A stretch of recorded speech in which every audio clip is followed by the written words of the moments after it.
안녕하십니까. 셰프 팩토리의 강민구입니다. 2021년도 출제 경향에 맞춘 한식 조리 기능사 필기 실전 모의고사 그 7번째 파트를 시작하도록 하겠습니다. 첫 번째 문제 들어가 보겠습니다.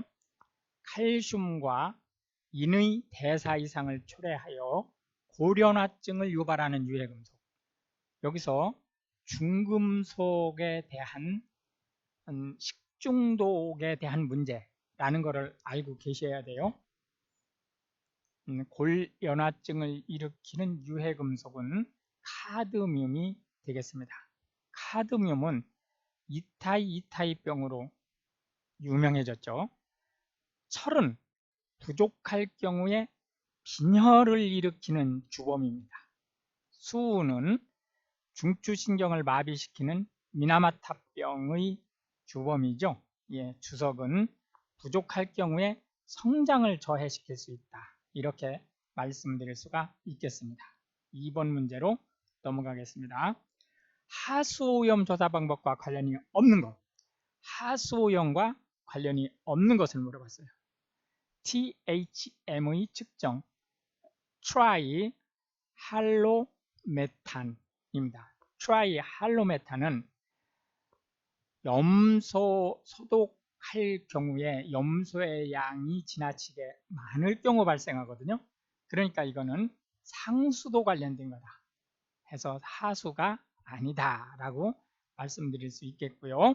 COD는 화학적 산소 요구량이에요. 케미칼 옥시전 디맨드, 그죠? DO는 용존 산소량입니다. 물속에 녹아있는 산소의 양. BOD는 바이오라는 뜻이에요. 그러니까 생물학적 산소 요구량이다. 2, 3, 4번은 모두 하수의 또는 하천이나 바다의 그 오염 상태를 나타낼 때 사용하는 거다 라고 말씀드릴 수가 있겠습니다. 계속해서 3번 문제로 넘어가겠습니다. 우리나라에서 간장에 사용할 수 있는 보존료를 물어봤어요. 프로피온산, 이거는 톡 쏘는 썩은 냄새가 나는 액체예요. 이제 주로 땀 냄새하고 같은 그런 부분입니다. 이렇게 이제 보시면 되겠고, 이초산 소듐, 이거는 산도 조절제입니다. 안식향산, 이게 답이 되겠습니다. 소르빈산, 이거는 보존료인데 간장에 사용하는 보존료는 아니다. 오히려 그 소르빈산하고 안식향산으로 볼 때는 소르빈산이 횟수로 볼 때는 더 많을 수 있다. 이렇게 이제 말씀드릴 수 있겠습니다. 4번 문제로 넘어가겠습니다. 복사선의 파장이 가장 크고 열선이라고도 불린다. 이것이 이제 뭐냐라는 거죠. 이거는 적위선이 되겠습니다. 우선 전자파를 보면 전자파를 이제 이렇게 일렬로 쭉 세워 놓을 때 사람이 눈으로 물체를 인식하게 하는 게 가시광선이죠. 이 가시광선은 빨주노초 파남보 이런 식으로 이제 프리즘으로 구분을 할 수 있죠. 색상을. 그런데 이쪽 빨간색 쪽 바깥쪽에 있는 거를 우리가 적외선이라고 그러죠. 얘들은 어떤 전자파냐면은 따뜻하게 하는 전자파예요. 그러니까 열선이라고 한다. 이렇게 볼 수 있겠고, 자주색 바깥쪽에 있는 것을 우리가 자외선이라고 얘기를 해요. 그래서 이거는 주로 살균 기능을 가지고 있다. 그 중에서 도르노선은 근자외선 쪽입니다. 근자외선 해서 얘들이 살균 기능을 하기 때문에 건강선이라고 얘기를 한다 라고 말씀드릴 수가 있겠습니다. 계속해서 5번 문제를 보시겠습니다. 황색 포도상 구균의 특징이 아닌 것을 물어봤어요. 예, 이거 아주 기가 막힌 문제입니다. 이거는 황색 포도상 구균은 거의 매회 나다시피 하는 그 문제인데 지금 보시는 문제가 대단히 잘 출제된 문제예요. 균체가 열에 강하다. 이거는 틀린 말입니다. 예, 일단 설명은 조금 이따 드리기로 하고요. 독소형 식중독이다. 맞습니다. 독소형 식중독균은 흔하지 않아요. 몇 개 안 되는데 그 중에 대표적인 것이 바로 이 황색 포도상 구균하고 그 다음에 이제 바실러스라고 하는 게 있고 그 다음에 보툴리눔이라고 하는 클로스트리디움 보툴리눔이라고 하는 그 세 가지가 가장 대표적인 독소형 식중독이다 라고 얘기할 수 있겠고요. 화농성 질환의 원인균이 된다. 맞습니다. 그 고름이라든지 이런 게 이제 발생하는 거죠. 절대로 장갑 끼고 음식을 만들면 된다라는 생각을 갖지 마시기 바랍니다. 엔테로톡신이라고 하는 독을 생성한다. 맞는 말이죠. 그런데 이게 왜 이게 잘난 문제라고 하면 이렇게 균체라고 하는 것 자체를 아주 미세하게 딱 찝으면 얘는 열에 강하지 않아요. 얘는. 그런데 이런 얘기를 하지 않고 균체라는 얘기를 하지 않고 다음 중에서 열에 강한 균은 무엇인가 라고 물어볼 때 황색 포도상 구균이 답이 될 수 있어요. 왜 그러냐면 얘가 포자를 형성하면 열에 강하게 됩니다. 그러니까 이게 뒤통수 맞기 딱 알맞는 문제다 라고 해서 균체라고 딱 집었을 때는 열에 강하지 않습니다. 보통 5, 60도 섭씨 5, 60도면 죽을 수 있어요. 예, 그러니까 이제 그런 부분들을 감안하고 6번 문제로 넘어가도록 하겠습니다. 식품위생법상 용어의 정의에 대한 설명 중 틀린 것을 물어봤어요. 집단급식소라 함은 영리를 목적으로 하는 급식시설을 말한다. 이것 때문에 틀렸어요. 예, 영리가 아니고 비영리다. 집단급식소 세 가지. 비영리, 특정인을 대상으로 한다. 계속해서 음식을 공급한다. 특정인에게. 예, 이 세 가지가 집단급식소를 대표하는 말이다. 이렇게 이제 보실 수 있겠습니다. 식품이라 함은 의약으로 섭취하는 것을 제외한 맞는 말이죠. 예, 의약으로 섭취하는 것을 제외한 모든 음식물을 식품이라고 해요. 그 다음에 표시라 함은 식품, 식품 첨가물, 기구, 용기, 포장에 기재하는 문자, 숫자, 도형을 말한다. 맞는 말이에요. 여기서 문제가 이렇게 나올 수 있어요. 여기 도형을 빼든지 또는 도형에다가 추가를 해서 뭐라고 넣느냐면 동영상과 같은 멀티미디어를 넣을 수 있어요. 근데 그거는 아니다. 지금은 우리는 표시를 멀티미디어까지는 포함시키지 않는다 라고 말씀드릴 수 있겠습니다. 4번 용기 포장이라 함은 식품을 넣거나 싸는 것으로 식품을 주고받을 때 함께 건네는 물품을 말한다. 예, 맞는 말이에요. 이게 위생사 시험인가? 거기에서 이런 문제가 났었어요. 뭐라고 났냐면 식품을 담아서 파는 그릇이라고 문제가 난 적이 있었어요. 이렇게 말을 살짝 꼬아서 낼 수 있는 그런 문제 유형이다 라고 하는 것도 함께 체크하시고 넘어가도록 하겠습니다. 7번 문제로 가겠습니다. 과일이나 채소류를 채취 후에 선도 유지를 위해 표면에 막을 만들어 호흡 조절 및 수분 증발 방지를 하는 식품 첨가물이 뭐냐? 라고 물어봤어요. 자, 보세요. 표면에 막을 형성한다 라고 하니까 피막제인 거예요. 그래서 이게 답이 피막제가 된다. 이렇게 보시면 되겠고, 품질계량제는 뭐냐? 점탄성, 보수성, 결착성 등을 증진시키는 첨가물이다. 이 형제는 식품을 이제 그 형 안에서 만든 뒤에 떼낼 때 찰싹 붙으면은 모양새가 엉망이 되겠죠. 그러니까 붙지 않게 처리하는 첨가제를 우리가 이형제라고 한다. 강화제는 우리가 이제 주로 영양 강화제를 많이 쓰는데요. 영양소 손상을 복원하거나 품질을 유지하거나 특별히 결핍된 영양소를 부과하기 위해서 사용되는 것을 우리가 강화제다. 이렇게 얘기를 한다고 말씀드릴 수 있겠고요. 계속해서 8번 문제로 넘어가겠습니다. 모든 미생물을 제거하여 무균 상태로 하는 조작은 무엇인가?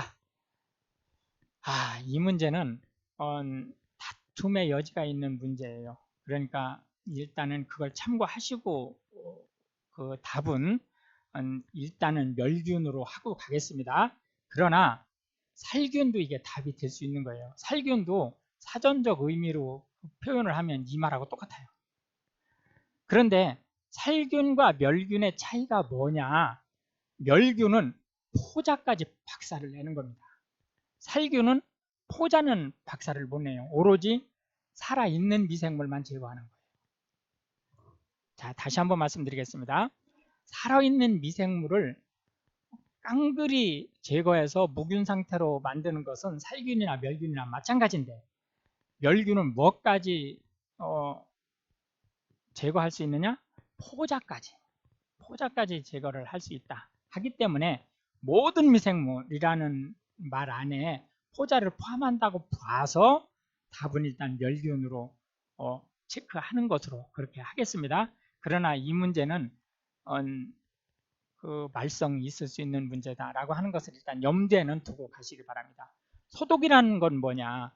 소독은 질병이 발현되지 못하는 수준의 살균이에요. 살균을 하긴 해요.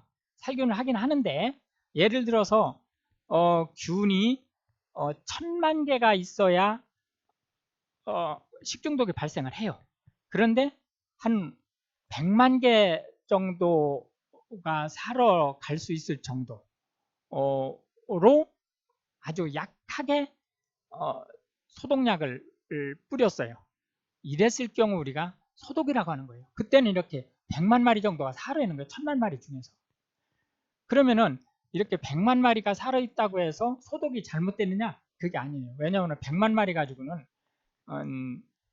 식중독에 걸리지 않기 때문에. 예를 들어 그렇다는 거예요. 예를 들어서. 그렇기 때문에 이제 소독은 살균을 하긴 하지만 완전히 하지는 않는다 라고 말씀드릴 수 있겠고요. 정균이라고 하는 것은 균의 증식을 억제하는 거예요.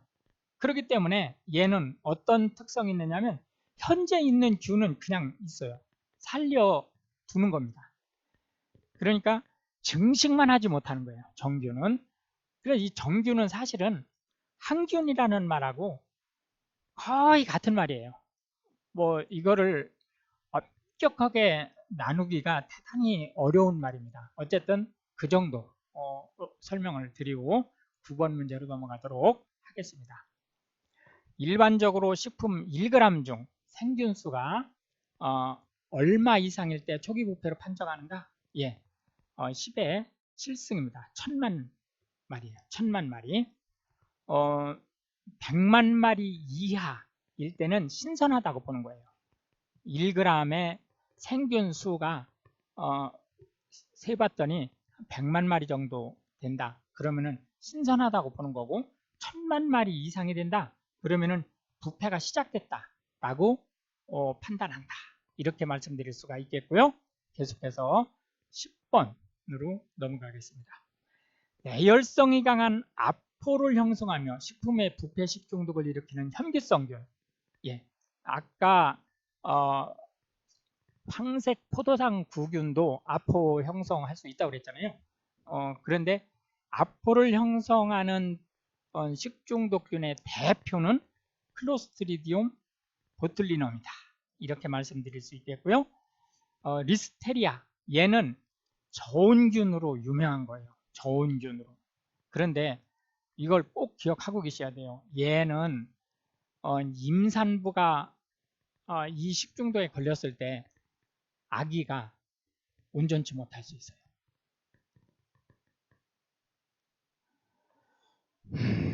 비브리오는 역시 얘도 저온은 저온인데 리스테리아 정도 저온은 아니고 냉장고에서 살아갈 수 있는 정도 저온입니다. 어패류에서 주로 이제 발생을 하는 거고요. 살모넬라는 고기, 뭐 햄버거 그 패티 이런 거에서 이제 많이 발생을 한다. 이렇게 말씀드릴 수 있겠고요. 11번 문제로 넘어가겠습니다. 색소를 보존하기 위한 방법 중 틀린 것. 녹색 채소를 데칠 때 식초를 넣는다. 이 식초는 흰색 채소하고 관련된 거고요. 녹색 채소는 중조나 구리를 넣는다. 그러니까 답이 1번이 되겠죠. 매실지를 담글 때 소엽, 차조기를 넣는다. 맞는 말이죠. 예, 연근, 흰색 채소니까 식초 넣는 게 맞는 말이고요. 햄 제조를 할 때는 질산 포타슘, 아질산 소듐, 질산 소듐 이런 것을 넣는다 라고 말씀드릴 수 있겠고요. 계속해서 12번 문제로 넘어가겠습니다.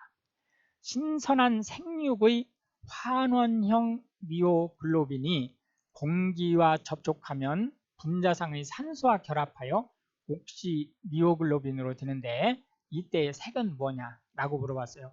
이 문제도 말썽이 있을 수 있는 문제예요. 일단 답은 선명한 적색입니다. 이게 NCS 기준으로 볼 때는 일단은 환원형인 미오글로빈의 기본색은 적자색이에요. 적자색. 그러니까 빨갛긴 한데 약간 갈색에 가까운 그 색깔이고요.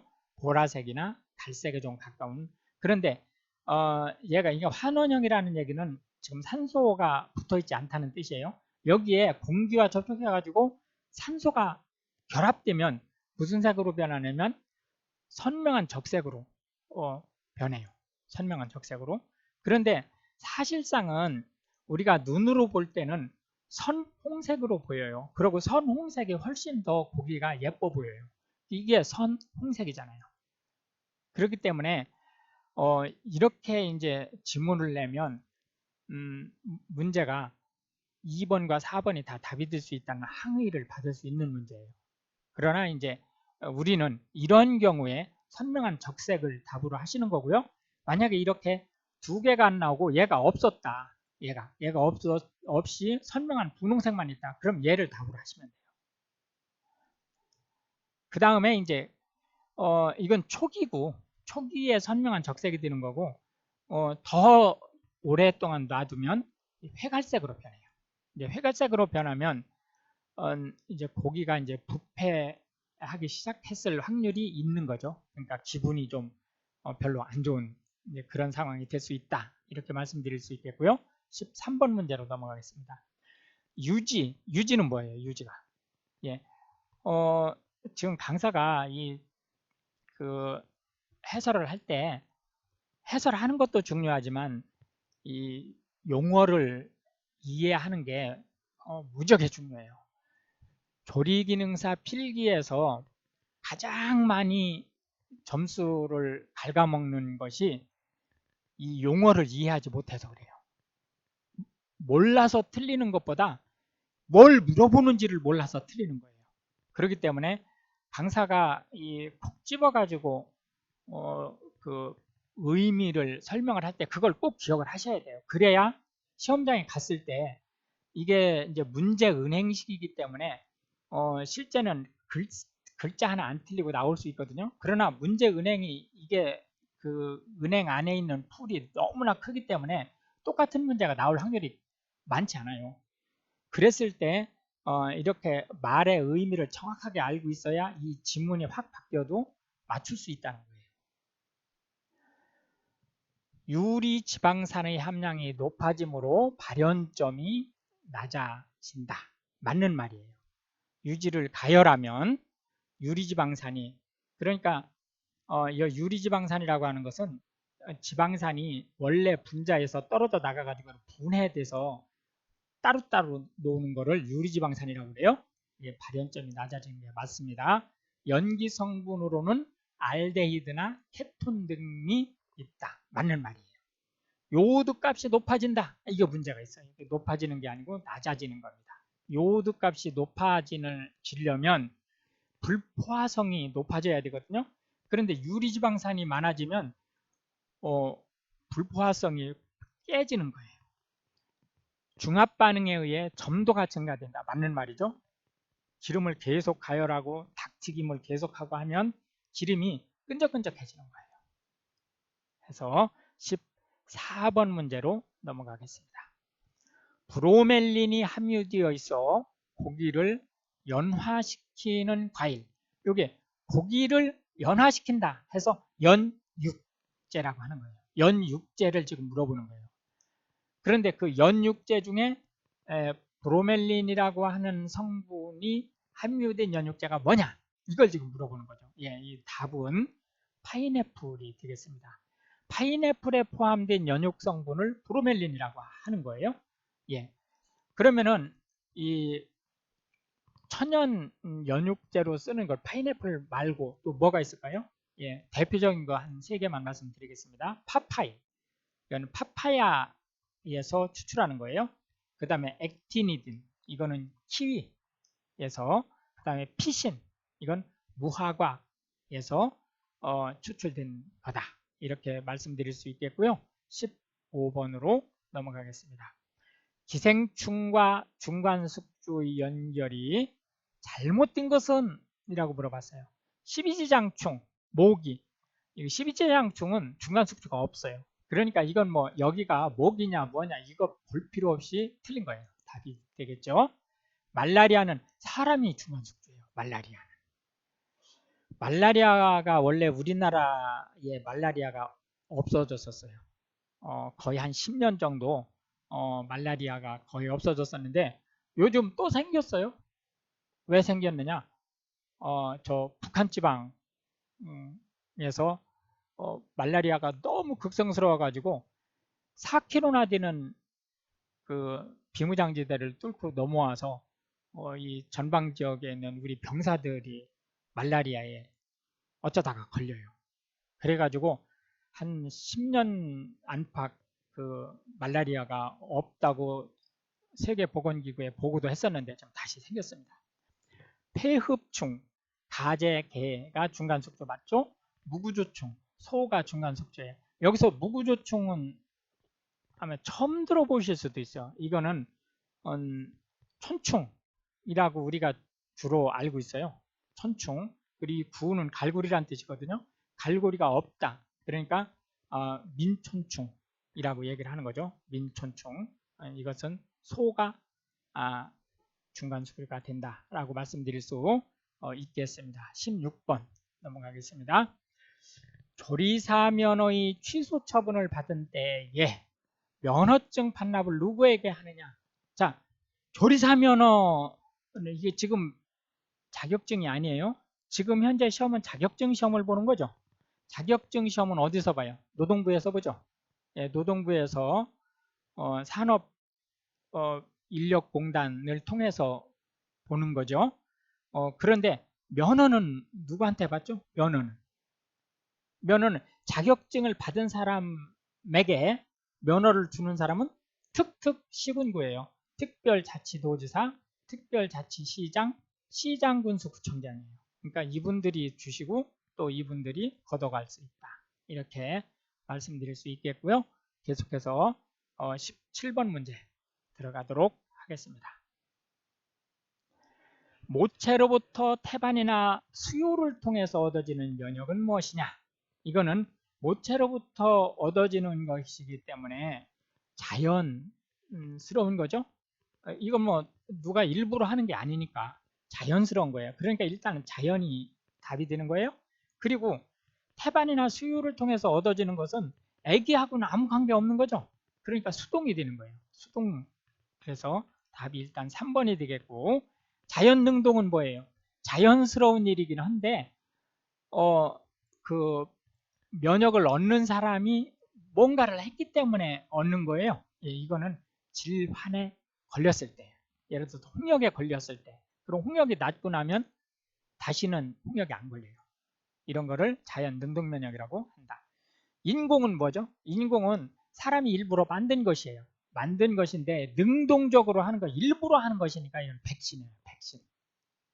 예방주사를 맞았다? 그럼 인공 능동면역이다. 이렇게 볼 수 있겠고, 사람이 만든 걸로 하긴 하는데 수동으로, 그러니까 백신을 접종하는 것처럼 했더니 그 면역이 생긴 게 아니고 그 면역성 면역성 자체를 심어주는 거예요. 그거는 이제 혈청 가마불린 이런 것이 이제 인공 수동 면역에 속한다. 이렇게 말씀드릴 수가 있겠습니다. 그래서 계속해서 18번 문제로 넘어가겠습니다. 식품위생법에 명시된 목적이 아닌 것. 식품위생법의 목적이 아닌 것이에요. 위생상의 유해를 방지한다. 맞는 말이죠. 건전한 유통이나 판매를 도모한다. 그럴듯하네요. 그죠? 그럴듯하지만 장사하는 거는 식품위생법하고는 관계없어요. 식품 영양의 질적 향상을 도모한다. 맞는 말이에요. 식품에 관한 올바른 정보를 제공한다. 맞는 말이죠. 그래서 19번으로 넘어가겠습니다. 식품위생법상 식품적객업, 이게 식당을 얘기하는 거죠.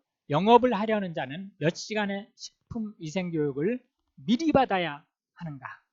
예, 이거는 6시간이 되겠습니다. 단지 지금 우리가 조리 기능사 시험을 보려고 하는 거죠. 예, 조리사나 영양사가 정기교육을 받은 해에는 이 교육을 면제받을 수 있다. 이렇게 말씀을 드릴 수가 있겠습니다. 20번 넘어가겠습니다. 그리고 참고로 조리사, 영양사뿐만이 아니고 위생사도 마찬가지예요. 예, 20번 문제 들어가겠습니다. 불포화 지방산을 포화 지방산으로 변형시키는 경화 유에는 어떤 물질이 첨가되는가? 불포화 지방산이 많으면 기름이죠. 상온의 액체예요. 그런데 이렇게 경화시킨다는 건 무슨 뜻이죠? 딱딱하게 하는 거예요. 그러니까 고체로 변하게 한다. 그때는 수소를 추가하는 겁니다. 수소. 기름에 수소를 추가하면 원래 그 불포화 지방산이 많은 천연 기름들은 시스 지방산이라고 그래요. 시스 지방산. 그런데 수소를 추가해서 경화시키면 트랜스 지방으로 변해요.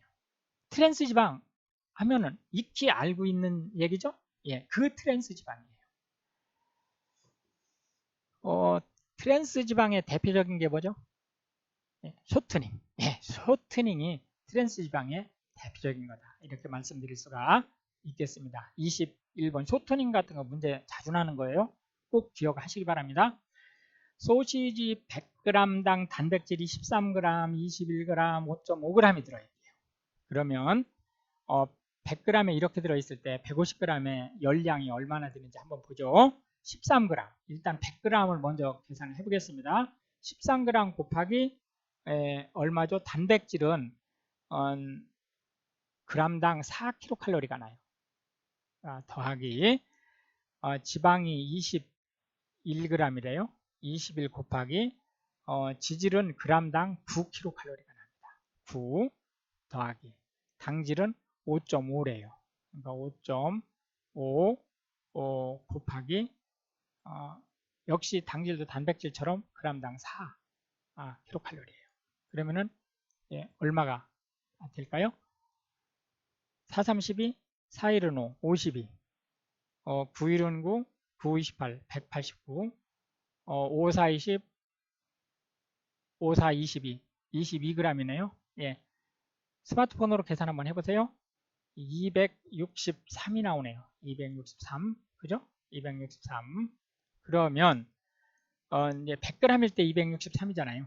100g일 때, 100g일 때 263이면, 그러면은 150g일 때는 얼마죠? 예. 150일 때는, X가 되겠죠? 예. 그러면은, 100X는, 100X는 얼마죠? 263 곱하기 150이 되겠네요. 그죠? 예. 하고 이제 이거를 요 100으로 나누는 거죠. 여기 와서 이렇게 100으로 이렇게 나누면 되겠습니다. 그러면 얼마가 나오죠? 394.5가 나오네요. 그러면은 답이 4번이 되겠습니다. 계속해서 22번 문제 들어가겠습니다.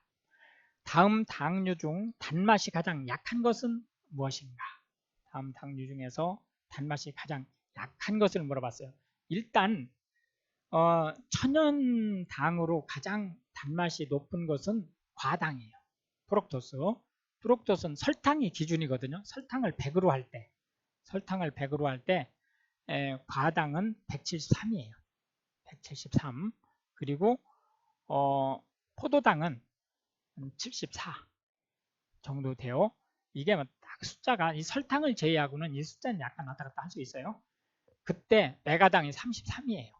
그러면 답이 당연히 메가당이 되겠죠. 예, 이렇게 보실 수가 있겠습니다. 23번 문제로 넘어가겠습니다. 다음 당류 중 케톤기를 가진 것이 뭐냐라고 물어봤어요. 예, 케톤기를 가진 것은 플룩토스밖에 없어요. 사실상 얘 이외에 없다라는 얘기는 아니에요. 우리가 흔히 듣는 것 중에서는 프룩토스밖에 없어요. 이 케톤기를 가진 거와 나머지는 대부분 알데하이드기를 갖고 있거든요. 알데하이드기를 가진 것의 가장 큰 차이는 얘들이 이제 그 평소에 존재를 할 때 어떤 모양새를 가지고 존재하느냐를 보면 되는데, 이렇게 프룩토스는 이렇게 오각형을 가지고 있어요. 오각형을.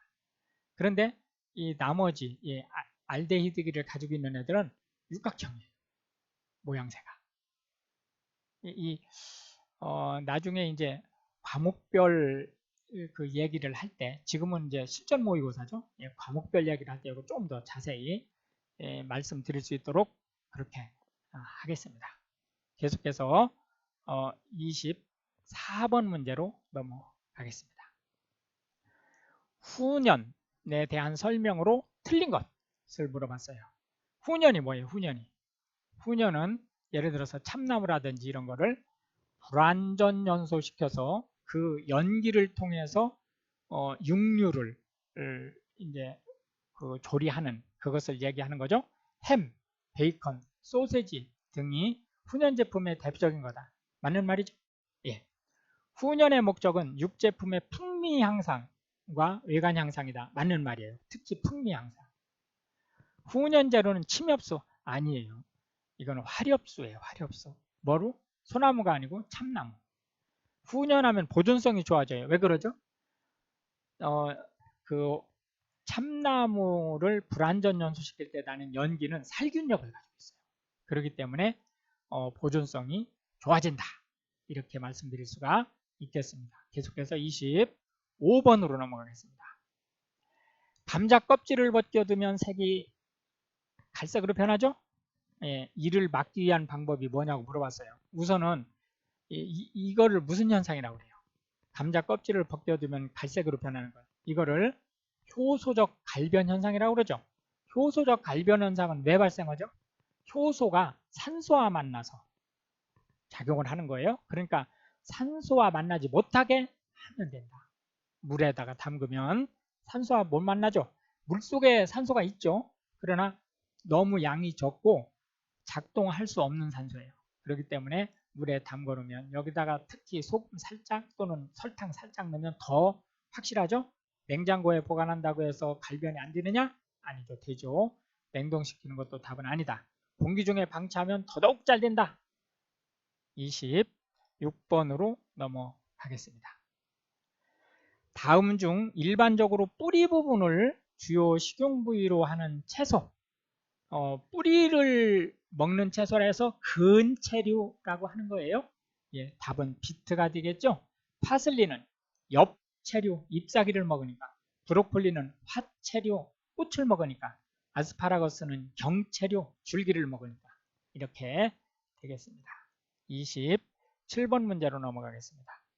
클로로필 색소의 포르피닌 고리에 결합되어 있는 이온은, 이 문제 아주 중요한 문제예요. 이게 자주 나진 않지만 그래도 심심찮게 납니다. 이렇게 고리 결합이 때로 모여서 결합이 되는 게 두 가지가 있어요. 하나는 클로로필의 이 마그네슘 결합, 마그네슘 결합이 있고, 또 하나는 헤모글로빈에 철결합이 있어요. 철결합 4개가 함께 만나는 대표적인 군집 고리결합이다, 이렇게 보실 수 있겠고요. CU는 황산구리로 녹색 채소 고정을 시키는 데 쓰고, 소듐은 염화소듐 소금을 만드는 데 쓰는 거죠. 계속해서 28번 문제로 넘어가겠습니다. 글루텐을 형성하는 단백질을 가장 많이 함유하는 것은 뭐냐? 이거는 익히 이미 알고 계시다고 보고 긴 설명을 않겠습니다. 밀이죠. 그러니 밀이 가장 차지죠. 주물럭주물럭 했을 때. 그러니까 밀의 글루텐이 가장 많다라고 볼 수 있겠고요. 참고로 단백질 총함량 정도를 보시면은 밀은 한 15% 이상 정도 되는 거로 보시고, 쌀은 2.7%, 보리는 약 한 12%, 옥수수는 3.8에서 약 한 11.5% 정도까지. 보리가 생각보다 많죠. 29번 문제로 넘어가겠습니다. 육류의 연화작용에 관여하지 않는 것을 물어봤어요. 그러니까 연육제가 아닌 것을 물어봤죠. 파파야의 파파인 성분 연육제죠. 파인애플에 아까 나왔었죠. 레닌, 얘는 아니에요. 얘는 뭐죠? 레닌 2가지가 있어요. RENIN. 얘는 소듐, 즉 나트륨과 수분을 조절하는 신장에서 기능하는 내분비예요. 그 다음에 RENA, N이 2개짜예요. NNIN은 응유 효소예요. 얘는 외분비죠. 이건 위에서 작동하는 겁니다. 무화과, 피신이 있죠. 해서 30번 문제로 넘어가겠습니다. 가정에서 많이 사용되는 다목적 밀가루를 물어봤어요. 이거는 중력분이다. 다목적 밀가루는 국수를 만든다든지 기타 이제 수제비라든지 집에서 전을 부친다든지 할 때 중력분을 쓴다. 강력분은 주로 제빵용이에요. 박력분은 주로 제과용하고 튀김 옷 만들 때, 초강력분은 파스타용. 31번 문제로 넘어가겠습니다. 신선한 달걀에 대한 설명으로 옳은 것을 물어봤어요. 신선한 달걀에 깨뜨려 보았을 때 난황계수가 작은 것 아니에요. 난황계수가 높은 것. 난황계수가 뭐죠? 계란을 이렇게 깨뜨리면 흰자가 우선 쫙 퍼지죠. 여기에 노른자가 이렇게 볼록 올라오죠. 이 흰자의 지름하고 난황의 높이의 비를 난황계수라고 그래요. 이게 높을수록 신선한 계란이다. 흔들어 보았을 때 진동소리가 나면 이거는 신선치 못한 수준이 아니고 먹으면 안 되는 거예요. 표면이 까칠까칠하고 광택이 없어야 신선한 거예요. 수양난백 비율이 높은 게 아니고 농후난백 비율이 높아야 신선한 겁니다. 그리고 이제 여기에는 없지만 기실이 작은 것이 신선한 계란이다. 계속해서 32번 문제로 넘어가겠습니다. 다음 급식 시설 중 1인 1식 사용 급수량이 가장 많은 시설, 병원 급식이에요. 병원 급식 다음에 기숙사, 여긴 좀 안 나왔죠? 그 다음에 산업체, 그 다음에 학교 급식, 이런 순으로 물이 많이 사용된다. 계속해서 33번 문제로 가시겠습니다. 강력분을 사용하지 않는 것은 뭐냐라고 물어봤네요. 케이크, 당연히 이건 박력분을 쓰는 거예요. 박력분 답이죠. 식빵은 이제 중력분으로 식빵을 만들 수 있어요. 그러나 주로 강력분을 쓴다. 마카로니는 초강력분을 쓰죠. 피자 강력분을 쓴다.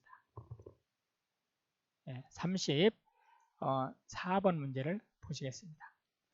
쇠고기 부위 중 결체 조직이 많아 구이에 가장 부적당한 것이 무엇냐? 구이에 부적당하대요. 여기서 결체를 결합조직으로 바꿔주세요. 결체는 옛날 말이에요. 예, 결합조직. 결합조직은 주로 꼬리라든지 앞다리, 뒷다리, 목 이렇게 자주 움직이는 부위에 결합조직이 질겨요. 그러니까 부위에 적당치 않죠. 질긴 거는 국물 낸다든지 이런 데 주로 쓰는 거잖아요. 그러니까 이거 답은 사태가 되겠습니다. 35번 문제 들어가겠습니다. 급식 인원이 1000명인 단체 급식소에서 1인당 60g의 풋 고추조림을 하려고 할 때 발주할 풋 고추의 양을 물어봤어요. 폐기율이 9%래요. 우선은 필요한 양이 60g이라고 했죠? 예, 60g. 몇 명분이 필요하죠? 예, 1000명분이 필요하대요. 1000명분이. 그러니까 60 곱하기 1000 하면 이제 실제 필요한 양이 나오죠? 그런데 여기에 폐기할 것을 지금 이제 적용을 해야 되니까 이렇게 계산을 한 다음에 이걸 뭘로 나누느냐? 가식부율로 나눈 거예요. 가식부율로. 가식부율은 뭐죠? 100 마이너스 폐기율. 그러니까 91이 되겠죠? 91. 여기에다가 퍼센트로 할 때는 100을 곱해줘야 돼요. 다시. 만약에 이 100을 안 곱해주려면 여기에다가 뭘 나누면 되죠? 0.91. 이 할로 한 거예요. 할로. 0.91. 할 때는 100을 안 해도 되는 거예요. 얘로 가든 얘로 가든 둘 중에 하나로 가면 됩니다. 예. 이렇게 하면 이제 일단 계산을 한번 해보세요. 스마트폰으로. 일단 6만 나누기 0.91을 하시면 되죠. 6만 나누기 0.91 하면 65,934g 나오네요. 65,934g. 그러니까 66kg이 나오네요. 예, 3번이 답이 되겠습니다. 계속해서 36번으로 넘어가겠습니다. 식품 구매 시 폐기율을 고려한 총 발주량을 구하는 식. 바로 앞에서 풀었던 문제에 대한 식을 지금 물어보네요. 그러니까 이거는 찾아보면 예, 정미중량 나누기 100- 폐기율. 이게 가식부율을 하겠죠. 이거를 예, 가식부율에다가 곱하기 100을 하고 퍼센트로 했으니까 곱하기 100을 하고 그 다음에 인원수 곱하는 게 4번이 예, 답이 되겠습니다. 37번으로 넘어가겠습니다. 쌀에서 섭취한 전분이 체내에서 에너지를 발생하기 위해 반드시 필요한 것이 뭐냐? 라고 물어봤어요. 예, 이거는 이게 대단히 중요한 문제 중에 하나예요. 꼭 기억을 하세요. 바이타민 B군. 여기서는 B1만 있지만 B1, 2, 3, 6, 12 얘들이 필수적으로 필요해요. 특히 1, 2, 3 이거는 꼭 기억을 하고 계세요. 여기다가 이제 9도 넣을 수 있어요. 9도. 그러나 어쨌든 기본적으로 1, 2, 3, 6, 12 이게 꼭 필요하다라고 이제 말씀드릴 수 있겠습니다. 38번 문제로 넘어가겠습니다. 우유에 대한 설명으로 틀린 것을 물어봤어요. 틀린 것. 시판되고 있는 전유가 뭐죠? 예, 우유에서 뭔가를 일부러 빼지 않은 그냥 통째로 넣은 우유를 얘기하는 거죠. 유지방 함량이 3.0% 이상이다. 맞는 말이에요. 저지방 우유는 유지방률을 0.1% 이하로 낮춘 거다. 참고로 알고 계세요. 0.1% 이하로 낮췄다는 얘기는 이건 무지방이에요. 무지방. 저지방이 아니고 무지방. 저지방은 0.9% 이하다. 0.9%. 약 0.9% 정도 되는 거예요. 이제 그 다음에 그러니까 이게 답이 일단 되겠죠. 예. 유당소화 장애증. 유당소화 장애증을 우리가 유당불내증이라고 해요. 유당불내증이 있을 경우 유당을 분해한 우유, 예를 들어서 뭐 락토 우유 이런 거 있죠. 예, 이거 맞는 말이에요. 저염우유, 전유, 이 전유죠. 이 전유 속의 소듐을 포타슘과 교환시킨 거다. 맞는 말입니다. 그래서 39번으로 넘어가겠습니다. 단당류에서 부재탄소 원자가 3개 존재하면 이론적으로 입체 이성질 채수는 몇 개인가? 이건 설명을 사실은 조금 드려야 되는데 너무 길어지니까 여기서는 그냥 생략하고 나중에 과목별 파트에서 조금 설명을 드리도록 하겠습니다. 공식만 알려드릴게요.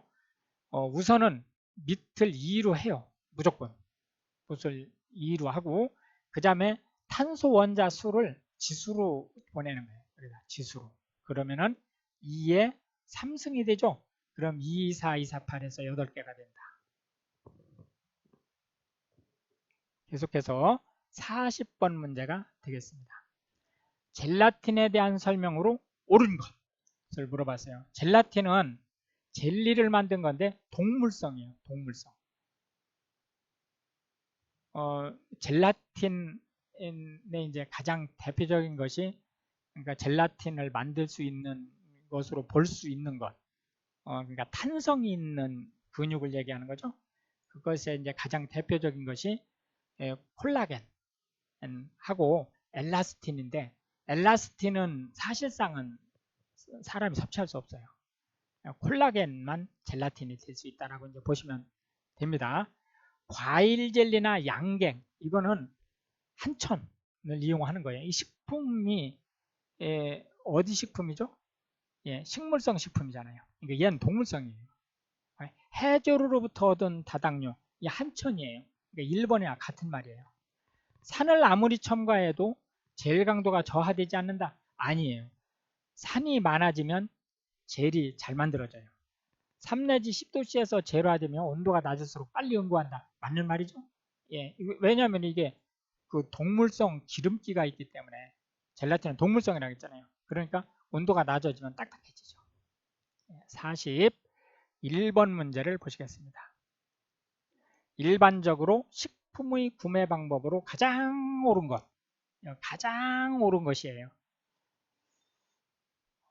사실 이것도 좀 그 말썽 있을 수 있는 문제인데 여기서 가장이라는 말이 들어가는 바람에 그냥 이해하고 풀어주시기 바랍니다. 고등어는 2주일분을 한꺼번에 구입한다. 이게 왜 말썽이 많은 말이냐면 이게 안동고등어면 어떻게 할 거냐는 거예요. 안동고등어는 2주일분 한꺼번에 구입해도 사실 별 문제가 없거든요. 그러니까 이제 시장에서 일반 생고등어를 구입한다라고 가정할 때 이거는 약간의 문제가 있을 수 있다. 이렇게 이제 짚고 넘어가자 이거죠. 느타리버섯도 마찬가지예요. 이것도 피막제라든지 이런 거 처리를 잘 한 거 이걸 백화점에서 구입했을 때가 아니고 시장에서 채소 구입했을 때 3일에 한 번씩 구입하는 거는 조금 좀 그렇다. 채소가 신선치 못할 수 있다라는 얘기를 하는 거예요.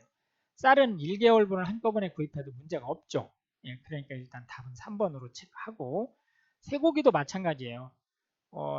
정상적인 18도 이하의 냉동된 거라든지 또는 이제 유통 그 규칙이 잘 준수된 한우라든지 이런 부분들을 구입을 해서 또 어떻게 보관하느냐라는 거에 따라서 이게 얘기가 달라질 수 있는데 일반적으로 이제 생쇠고기를 사서 냉동을 안 시킨다라고 하면 1개월분을 구입하는 것이 이제 어불성설이 될 수 있다는 거죠. 그런 측면에서 이제 답은 3번으로 체크를 하고 42번으로 넘어가겠습니다. 표준 레시피를 만들 때 포함되어야 할 사항이 아닌 것. 이건 메뉴명, 조리시간, 조리방법 다 들어가야죠. 단가는 레시피에 필요 없죠. 예를 들어서 우리가 표준 레시피를 만들 때 이런 식으로 만들잖아요. 여기에 메뉴를 넣고 여기 메뉴명에서 이 명도 메뉴라는 말 자체에 명이라는 말이 포함되어 있는 거예요. 이제 우리나라에서는 그냥 메뉴에 메뉴명, 뭐 예를 들어서 처갓집으로 하는 거하고 똑같은 거니까 그건 이해하고 그냥 보십시오.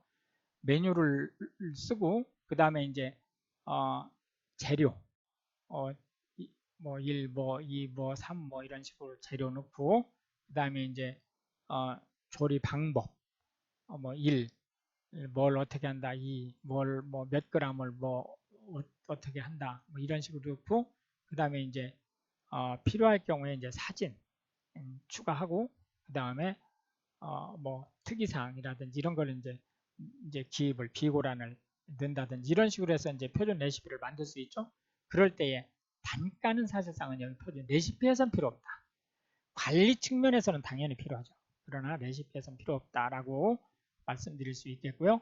계속해서 43번으로 넘어가겠습니다. 고기의 질긴 결합조직 부위를 물과 함께 장시간 끓였을 때 연해지는 이유가 뭐냐? 예, 그거는 이 결합조직의 대표가 엘라스틴하고 콜라겐이라고 그랬죠? 콜라겐은 흐물흐물해져요. 오래 끓이면. 그런데 얘가 이제 젤라틴으로 변하는 거죠.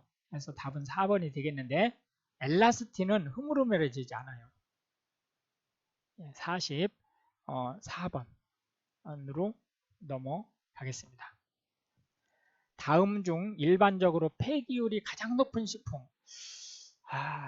이번 문제가 다 참 말썽이 있을 만한 문제를 냈네요. 예, 살코기 이거는 약 1% 정도 돼요. 폐기율이 약 1%, 달걀은 약 13% 정도 됩니다. 달걀은. 생선은 얘가 이제 문제가 있는 거예요. 예를 들어서 토막낸 생선을 구입했을 경우에는 폐기율이 확 떨어져요. 그런데 통으로 구매를 하면 이제 토막으로 냈을 때는 한 17% 정도 폐기율이거든요. 근데 통으로 구했을 때는 38% 이렇게 나는 거예요. 공류는 폐기율이 제로에 가깝죠. 어쨌든 생선이 폐기율이 가장 높다라고 보실 수 있다. 계속해서 45번 문제로 가시겠습니다. 탈수가 일어나지 않으면서 간이 맞도록 생선을 구우려면 일반적으로 생선 중량 대비 소금의 양은 얼마로 해야 되느냐라는 문제예요. 소금물보다 조금 작게 하면 돼요. 소금물이 통상적으로 한 3.5% 정도 되거든요. 한 2% 정도 간을 하면 된다. 46번으로 가시겠습니다. 냄새 제거를 위한 향신료가 아닌 것은 뭐냐 라고 하는 문제예요.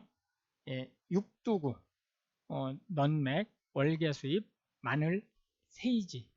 예, 이 문제는 일단은 가장 그 향신료로서 먼 것은 육두구는 맞아요. 육두구는 맞는데 이게 이제 다 월계수잎하고 마늘은 워낙 우리가 지금 많이 쓰는 거잖아요. 그러니까 이제 별 문제가 없는데 세이지도 이게 이제 의약품용으로도 쓰일 수 있고 향신료로도 쓰일 수 있고요. 육두구도 마찬가지거든요. 그렇기 때문에 이게 말썽이 있을 수 있어요. 그러니까 이제 그거는 감안을 하고 문제를 봐주셨으면 좋겠습니다. 계속해서 47번 문제로 넘어가겠습니다. 약과를 반죽할 때 필요 이상 기름, 특히 기름이에요. 설탕을 넣으면 어떤 현상이 일어나냐? 이거는 모양이 풀어져요. 튀길 때. 고열이 되면 모양이 풀어집니다. 48번으로 넘어가겠습니다. 다음 중 열량을 내지 않는 영양소로 짝지어진 것을 물어봤어요. 영양소 몇 가지죠? 6가지죠? 6가지. 영양소는 총 6가지예요. 앞으로 영양소가 7가지도 될 수 있어요. 그러나 현재는 6가지. 옛날에는 5가지였었죠. 예, 탄수화물, 그 다음에 뭐가 있죠? 예, 단백질, 그 다음에 지질, 그리고 바이타민, 그 다음에 무기질, 그리고 이제 또 뭐가 있죠? 우리가 이걸 영양소라고 잘 생각 못하는 게 있어요. 뭐죠? 수분, 물 있죠, 물. 이렇게 있는데 바이타민, 무기질, 수분은 비열량이에요. 이거는 열량 영양소가 아니에요. 열량 영양소는 이 3가지. 탄수화물, 단백질, 지질. 이 3가지만 열량 영양소다. 그럴 때 단백질, 당질 다 여기 해당되죠. 당질이 탄수화물이니까. 당질, 탄수화물, 지질 다 열량 영양소죠. 비타민, 무기질 얘는 아니네요. 얘가 답이죠. 그 다음에 지질은 열량이지만 바이타민이 열량 영양소가 아니니까 4번도 답이 아니다. 49번 문제로 넘어가겠습니다. 식미에 긴장감을 주고 식욕을 증진시키며 살균작용을 돕는 매운맛 성분의 연결이 틀린 것을 물어봤어요. 식미는 음식 맛이란 뜻이죠. 예, 마늘의 알리신, 맞는 말이죠. 생강의 진저롤, 맞는 말이죠. 산초는 산쇼올이에요. 산쇼올. 예, 호박산은 조개나 사과 등에 있는 거죠. 예, 그러니까 이게 틀렸죠. 고추의 캡사이신. 예, 맞습니다. 계속해서 50번 문제로 가겠습니다. 단백질 함량이 14% 정도인 밀가루로 만드는 것이 가장 좋은 식품이 뭐냐? 단백질 함량이 14%라고 하면 초강력분이에요. 초강력분으로 만들 수 있는 거는 세계적으로 거의 파스타 종류밖에 없어요. 그러니까 답이 3번이 되겠습니다. 버터케이크, 튀김옷, 과자 다 박력분으로 만드는 거예요. 박력분. 예. 계속해서 51번 문제로 넘어가겠습니다. 51번에서 60번까지는 한식 전용으로 나온 문제고요. 지금 앞에서 푼 1번에서 50번 문제까지는 이게 일식 2번 하고 일식 2번하고 그 공통 부분이 지금 같은 문제니까 참고하시기 바랍니다. 셰프 팩토리로 볼 때 일식 그 2번이면은 8번 셰프 팩토리로 볼 때 8번으로 돼 있을 겁니다. 육류 조리 시 영양분 손실이 가장 적은 것은 무엇이냐? 예, 이거는 산적이 가장 적은 거죠. 예, 편육은 이것도 사실 영양분 손실이 거의 없죠. 왜냐하면은 그 찌듯이 김으로 찌듯이 하는 거기 때문에 그래도 어쨌든 녹아내리죠. 예, 장조림은 이제 간장에 푹 담가놓는 형태고 탕은 뭐 펄펄 끓이는 거니까 더하죠. 예. 52번으로 들어가겠습니다. 식품에 물리적인 힘을 가해서 고형물에서 액체를 분리해내는 기술, 착즙이죠. 착즙. 예. 이거는 뭐죠? 예, 압착. 착즙을 하는 거니까 압착해서 착즙하는 거죠. 이때 분리되는 물은 결합수입니까? 자유수입니까? 자유수죠. 예, 자유수가 되겠습니다. 결합수는 압착으로 착즙이 안 돼요. 53번으로 넘어가겠습니다. 다음 중 열 효율을 가장 바르게 나타낸 것이 무엇이냐? 라고 물어봤네요. 일단 답은 2번이 되겠습니다. 전기 효율이 가장 높고 그 다음에 가스, 연탄, 숯을 우리가 신탄이라고도 얘기를 해요. 신탄. 예. 전기 효율은 사실 이제 에너지라는 측면에서 볼 때는 전기 효율이 그렇게 높지 않아요. 그러나 일단은 이제 전기를 만드는 효율은 조금 낮을지 모르지만 전기 자체의 효율은 높다. 왜 그러냐면은 석탄이라든지 뭐 그 이런 또는 뭐 햇빛이라든지 이런 것이 전기로 만들어질 때 이미 비효율적인 것들이 거의 대부분 걸러졌기 때문에 전기 자체는 효율이 높다. 이렇게 이제 보시면 되겠습니다. 계속해서 54번 문제로 가시겠습니다. 수증기의 잡열을 이용하는 조리법이 뭐냐라고 물어봤어요. 여기서 잡열이 뭐죠? 잡열. 예, 이거는 상태가 변하지 않는 상태에서 온도가 유지되는 이거를 잡열이라고 해요. 그러니까 예를 들어서 물이 있어요. 여기 통에 물을 이렇게 넣고 여기서 밑에서 불을 이렇게 계속 뗐어요.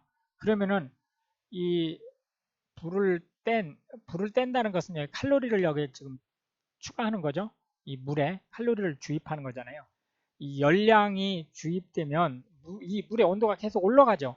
1도에서 99도까지 계속 올라간단 말이에요.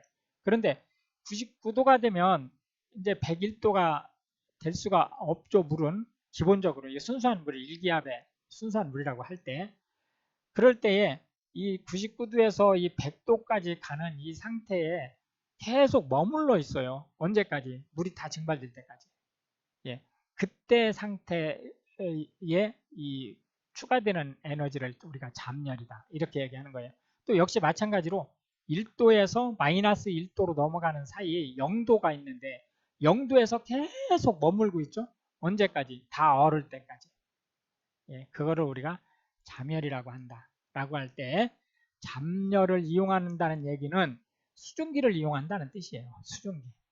그러니까 답은 2번 찌기가 되겠습니다. 조리기나 볶기는 주로 전도열을 이용하는 거예요. 삶기는 전도열과 대류열을 함께 사용을 하는 거다. 55번 문제로 넘어가겠습니다. 채소의 영양소 소실을 줄이면서 지용성 비타민의 흡수를 증진시키는 조리법은, 이거는 기름으로 볶는 방법이에요. 기름으로. 그냥 이 볶는 것도 기름 안 넣고 볶는 방법이 있죠. 공기로 볶는 것도 있고, 그거는 아니에요. 기름을 넣을 때요. 왜냐? 지용성 바이타민 때문에 그래요. 기름으로 넣고 볶는 거다. 계속해서 56번으로 넘어가겠습니다. 섣달 금음날의 절식은 무엇이냐? 여기서 절식은 뭐예요? 다이어트라는 게 아니고 절기식이란 뜻이죠. 절기식. 그러니까 골동반이 되겠습니다. 섣달 금음날은 골동반. 편수는 언제예요? 6월, 유두. 이거 개성에서 하는 겁니다. 무시루떡은 상달, 10월이죠. 10월. 팥죽은 동지, 11월이죠. 예, 양력으로 12월이니까. 예, 57번 문제로 가보시겠습니다. 칼의 어느 부위가 가장 많이 활용되나? 예, 이거는 그냥 그 점수를 많이 주려고 만든 거죠. 예, 중앙 부위가 가장 많이 활용된다. 58번 문제 보시겠습니다. 이게 좀 까다로운 문제인데요. 어쩌다 날 수 있어요. 그리고 이제 이 계량 문제는 또 이제 자주 나오는 문제이기 때문에 기억을 해주시기 바라는데, 이 핀트는 많이 사용 안 됩니다. 그러니까 그냥 참고만 하세요. 파인트라고도 합니다. 1핀트 또는 1파인트는 2컵에 해당되는 거예요. 답은 2번이고요. 정확하게는 약 0.47리터예요. 1파인트는 0.47리터 정도 되니까 약 2컵 정도 되는 거고요. 온주로는 32온주 정도 되는 거예요. 예, 59번 문제 계속해서 가겠습니다. 국의 국물과 찌개의 국물의 비율. 국의 국물이 찌개의 국물보다는 조금 많죠? 약간 많아요. 그러니까 약 6대 4 정도 되는 것이 답이다. 예, 계속해서 60번 문제 넘어가겠습니다. 죽의 설명으로 적합한 것을 물어봤어요. 죽의 열량은 밥과 같다. 말이 안 되죠. 죽에 들어가는 양이 사실은 한 5분의 1도 안 들어가요. 심지어는 10분의 1 정도밖에 안 들어갈 수 있어요. 그렇기 때문에 열량이 같을 수 없죠. 죽은 곡물의 6 내지 7배 이상의 물을 붓는다. 맞는 말이에요. 여기서 이 이상이라는 말을 넣었잖아요. 이게 아주 중요한 말이에요. 왜 그러냐면은 우리가 그 실기시험을 볼 때 죽을 만들 때 보통 한 5, 6배를 넣으라고 그 매뉴얼에 나오는데, 실제는 한 10배 넣으시는 게 제일 안전해요. 여기가 이제 필기 대비반이기 때문에 제가 강조해서 말씀은 못 드리겠습니다만은 한 10배 정도 잡는 게 가장 안전한 방법입니다. 그러니까 참고로 그냥 알고 계세요. 죽의 재료는 곡물로 제한한다. 아니죠. 곡물만 들어가는 게 아니죠. 뭐 가지각색이 들어가죠. 예를 들어서 호박죽도 있을 수 있고, 또 조개라든지 이런 것을 넣은 죽도 있을 수 있는 거죠. 가열 시간을 비교적 오래 한다. 라고 하는 부분은 역시 마찬가지로 이제 비교적 밥을 하는 거에 비해서는 조금 더 오래 하는 건 맞죠. 조금 더 오래 하는 건 맞는데 오래 한다라는 의미 때문에 이제 얘가 약간 문제가 있을 수 있습니다. 그래서 이제 답은 2번으로 하고 넘어가도록 하겠습니다. 이렇게 해서 60개의 문제를 모두 풀었고요. 실전 모의고사 8번에서 다시 뵙는 걸로 하겠습니다. 한식은 실전 모의고사 9번까지 가고 나머지 양식, 일식, 보고, 중식은 실전 모의고사 2번씩만 할 거예요. 한식은 9회차까지 간 다음에 한식 9회차가 끝나면 이제 과목별 그 기출문제 풀이를 할 건데 그거는 조리기능사 뿐만이 아니고 이제 우리가 얘기하는 이제 조리사 고시 부분을 함께 준비할 수 있도록 그렇게 구성을 할 예정이니까 관심 있는 분들은 또 함께 시청해 주시기 바랍니다. 오랜 시간 고생하셨습니다. 감사합니다.